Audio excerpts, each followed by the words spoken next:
Hi friends, Aitherea here. Today, I'm going to share with you the best ways to farm the Moogle Treasure Trove, the first Hunt for Genesis event. As you may have noticed, this time around there are weekly challenges as well as an ultimog challenge that you can do once per event.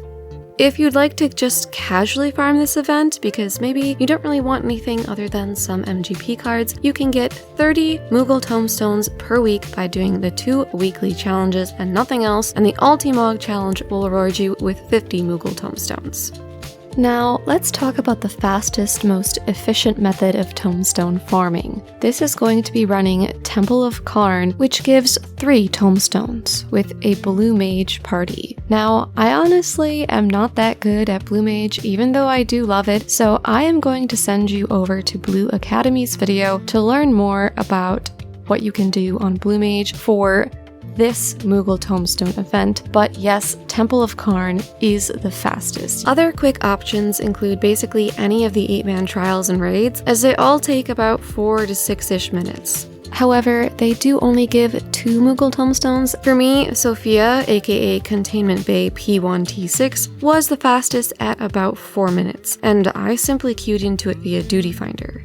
Sophia does have some tricky mechanics, so I'll give a brief explainer of it at the end of this video. Because the raids are all pretty quick, the Eden raids will likely see an uptick in interest, so if you haven't unlocked them yet, now would be a great time to do so, and honestly, the story is worth it. Another method people really liked last event was Praetorium, which rewards 7 tomestones. This isn't necessarily time efficient because it takes about 20 minutes, but a lot of people liked it because they could watch stuff on another screen while doing it. Next, I want to talk about the best way to farm if you're under level 50 or if you're just looking to get a lot of value for your time.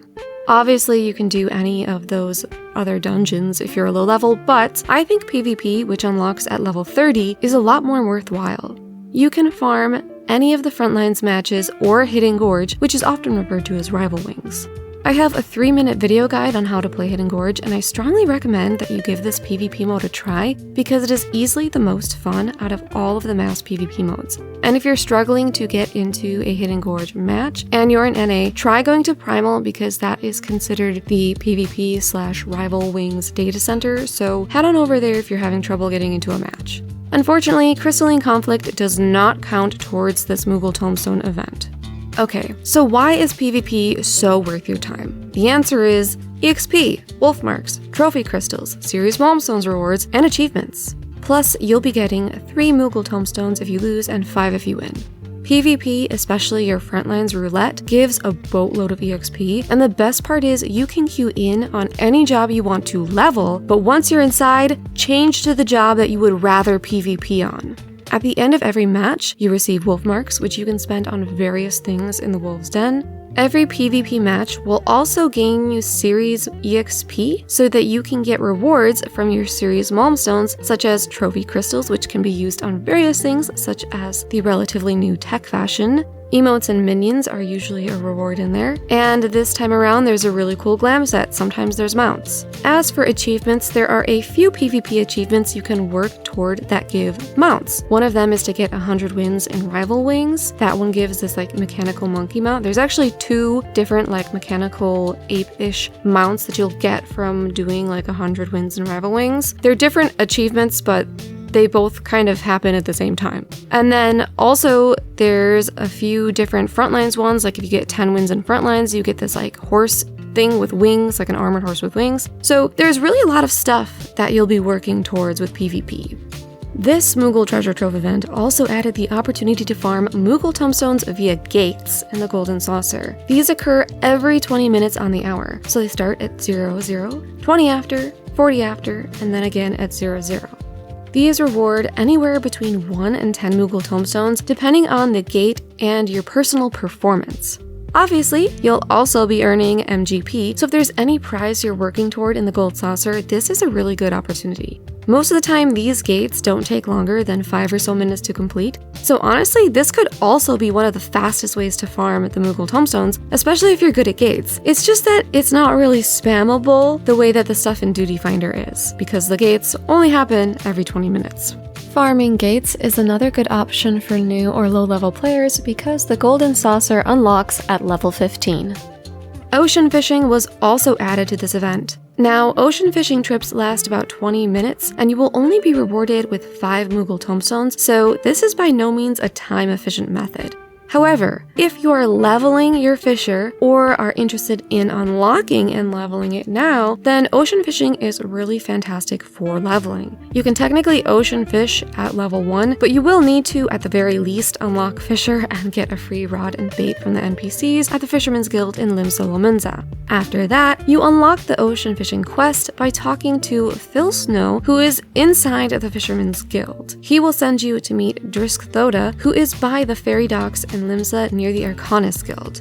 Ocean fishing happens every 2 hours. For me, in Central Time, that's during even hours. So it would be during odd hours for EST and Mountain Time, and during even hours for PST. To get the reward of 5 Moogle Tomestones, you do need to get at least 1200 points, but that's super easy. My literal first time fishing ever was yesterday. And I was only level 7 when I got on the ocean fishing boat, and I only got to level 7 just by doing the intro quest, like literally the unlock get your stuff quest. And I made over 5k points by the end of it because I think I made over 1200 in it. And then when I got out, it gave me some 80% increase. I don't know how that works. Like I said, I'm new. But either way, I made over 5k points. So it was really easy to get those 1200 points needed for the 5 Moogle Tomestones. And this does also give me a little bit of hope that I might be able to do the Ultimog challenge even at a low level, because currently the Ultimog challenge is to get 8,000 points in ocean fishing. I'm not sure if that's going to change every week. I'm kind of hoping it will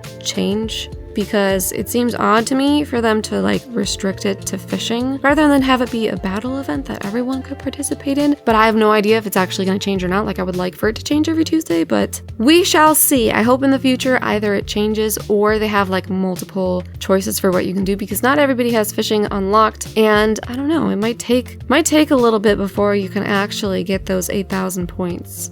Anyway, those are all of my best ideas for efficient and valuable ways to go about farming this Moogle Tomestone event. Let me know if you'll be farming this event, and if so, how do you plan on farming it? Personally, I don't really need any of the rewards, so I'll probably just be casually farming gates because I do not have that 4mm MGP mount yet. If you found this video helpful, please consider leaving a sacrifice to Lord Algorithm in the form of a like, comment, share, or subscribe.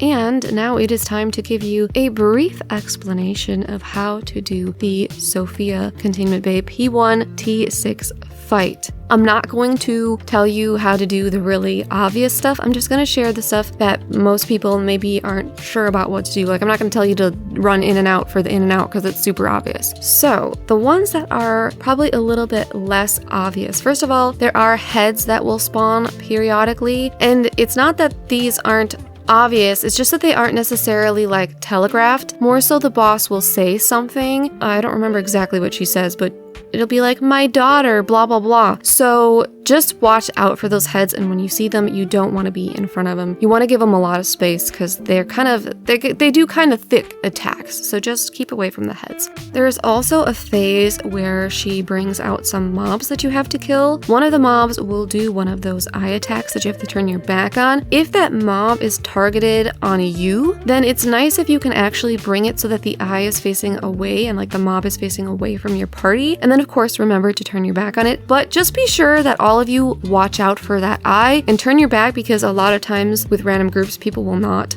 turn it away from the party. And then as well, one of those mobs is going to lay an ice circle on the floor. If you step in that, you're going to get a bleed, and it's going to make your healers' lives kind of, annoying. So try not to step in it. And also what's going to happen is eventually she's going to have the weights go off. So you're going to get just slid across the arena, and there's nothing you can do about it. So when those weights are about to go off, just don't be in line with the ice. Eventually, the little bumper ring around the side will go away and you can fall off. When that happens, eventually she will tether one of the weights. You want to run away from that tether.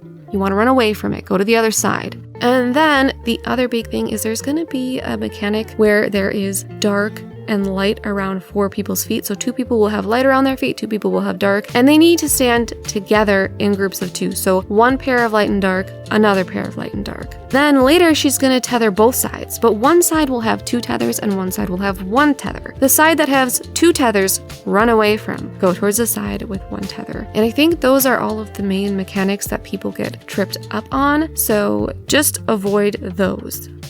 As always, thank you so much for watching. Bye!